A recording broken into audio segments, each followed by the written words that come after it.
When it comes to the official reveal of Meltan, I feel like a very important piece of information was lost just because of how crazy everything was at the time. That we first found this Pokemon through leaked network traffic in Pokemon Go, and then it started spawning everywhere at the end of the Chikorita Community Day. That this is what you saw, just Meltan all over the place, and it actually made a lot of sense because a lot of people are going to be outside going for that Chikorita Community Day. It ends, you're still going to be out and about engaging with Pokemon Go. Then everything becomes Meltan, and even if you missed the community day, you might have seen one hanging around, and it's a new Pokemon. It's something you've never seen before. That millions of players are playing Pokemon Go, but they're not following the social media, they're not following the leaks and shenanigans, so they were interested in it, and then it just became a very mysterious sighting where Meltan turned into Ditto, and then days. Just nothing from Pokemon, nothing for Nintendo for days. We were just wondering, like, it was deliberate. It was intentional. It made a lot of sense what was going on, but we still didn't know what was happening until we got the trailer with Professor Willow that's like, hey, Oak, what's this? Oak goes, hey, it's a Meltan,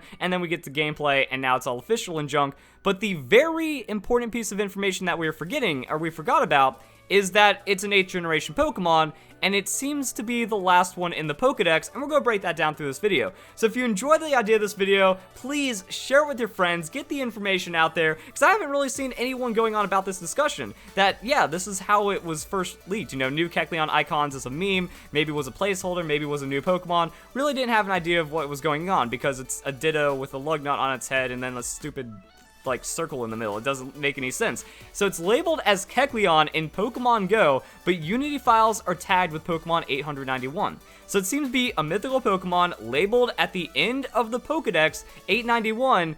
And I think that's pretty big now because we were all like dazzled by what was going on with the information. Now let's actually look into the implications of what this means for the 8th generation. I'm seeing a lot of people call this a 7th generation Pokemon because it's inside of Let's Go, and that's kind of being considered more of a 7th generation game, even though it's like the first Nintendo Switch game and it's in its own realm. But there's a lot of weird things going on with this Pokemon, and the first thing I want to talk about is like where it falls with the history, because we've never really seen anything like this. When it came to Magearna was actually the first revealed 7th generation Pokemon, but at that point we didn't know if it was going to be like a random Gen 6 DLC or something, because that was always possible. That we were hoping throughout the entire life cycle of the 3DS for Pokemon XY, Omega Ruby, and Alpha Sapphire that they were just going to patch in new Pokemon. They were going to patch in information or something like that because they were fully capable of doing it. We even saw it with Super Smash Bros. That Super Smash Bros. Came out the same year as Omega Ruby and Alpha Sapphire, started bringing in new characters. It's like, yes, this has to be something possible.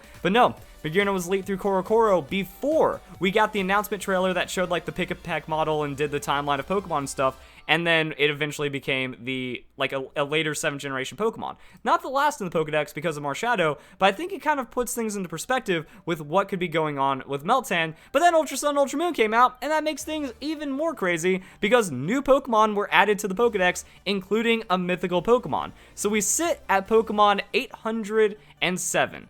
And everyone's just kind of like, all right, what's Pokemon 808? What is the special new Pokemon from the Pokemon Let's Go trailer that we got back in May? So months, still speculating about 808, turns out to be Meltan, and then Meltan has a label of 891 inside of Pokemon Go. Is it possible that the entire generation dex is already completed? That's a definite yes because of what's been going on with Pokemon Sun and Moon, development of Let's Go, development of the 2019 Pokemon games, and Generation 8. So this interview coming from GameSpot. Pokemon for Switch is helped by Ultra Sun and Ultra Moon, says Dev. And I've covered this before, but I think it means a lot more now.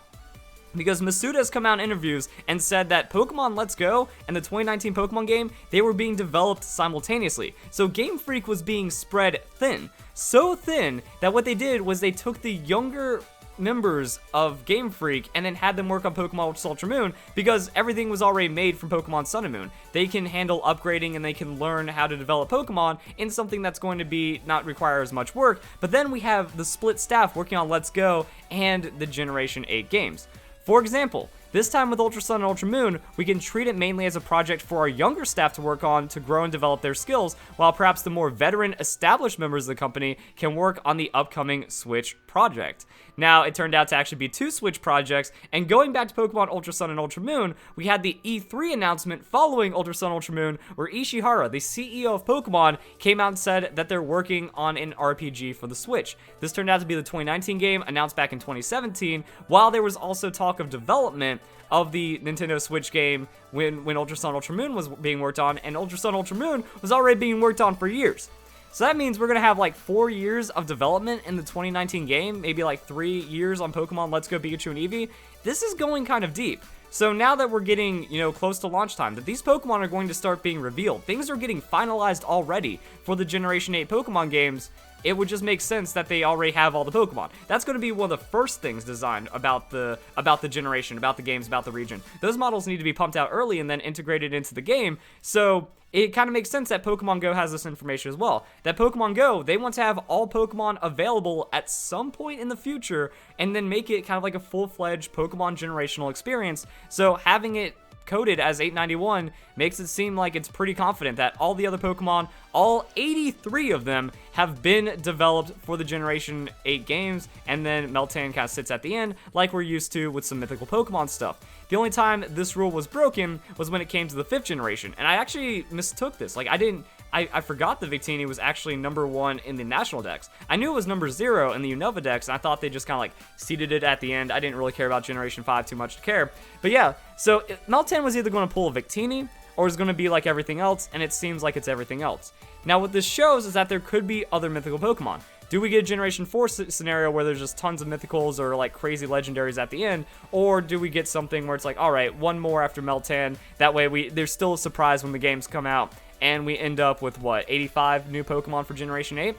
Sounds about right. So 808 to 890, we got legendaries, we got our normal Pokemon. That seems like what we're looking at when it comes to Pokemon Generation 8, and that's kind of in line with recent trends. So we all know about the original 151, 100 new Pokemon being added in for Generation 2. Generation 3, 4, and 5 might be the more obscure numbers. So you have 135 Pokemon introduced in Generation 3, 107 introduced in Generation 4, 156, Generation 5 introducing the most new Pokemon, but then recently, Generation 6 and 7, really dialing it back, only 72 new Pokemon in Generation 6.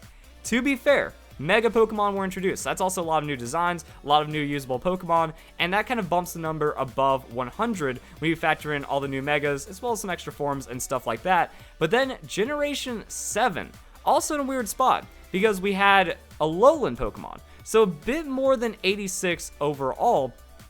And honestly, I like this approach more. When it came to Pokemon X and Y, the 6th generation, I enjoy most of the designs for 6th generation Pokemon. I feel when it comes to Generation 6 and 7, Game Freak is on point. They are feeling themselves when it comes to Pokemon. They know what Pokemon is. I'm looking at Pokemon Let's Go Pikachu and Eevee. That game is the spirit of Pokemon. So Game Freak is on point right now. Now maybe the games themselves aren't really representing as much the fans because Pokemon Sun and Moon was handholdy, and people think that they wrongfully think that Let's Go is a kids game made for kids and Pokemon Go fans, and it's going to be more handholdy in a spin-off game.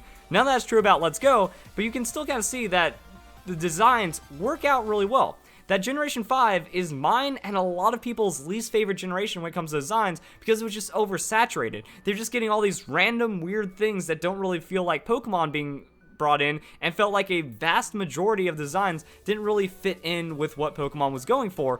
Generation 4 was also interesting because they added evolutions to existing Pokemon, so that bumped up the numbers compared to just the raw Sinnoh Pokemon that we ended up receiving. And with this, I liked it more because Generation 6, love a lot of Generation 6 designs. Some of my favorite Pokemon exist in Generation 6. Same with Generation 7. Like, you go through this, and all of them are really good except for a very small amount. And then, again, some of my favorite Pokemon, some of these designs are just absolute slam dunks and work so well in the world of Pokemon. So if we're dealing with, 83, it's kind of promising for Generation 8, and that's also where I'm getting, like, the Magearna vibes. When I first saw the Magearna leak, I was like, no, please, no, I don't like it. Why is this thing a Pokemon? How is this thing a Pokemon? I'm sure it's explained in the movie, but I'm not liking that this is where we're headed. Well, that was kind of the same what's going on with Meltan. Not a biggest fan of this design.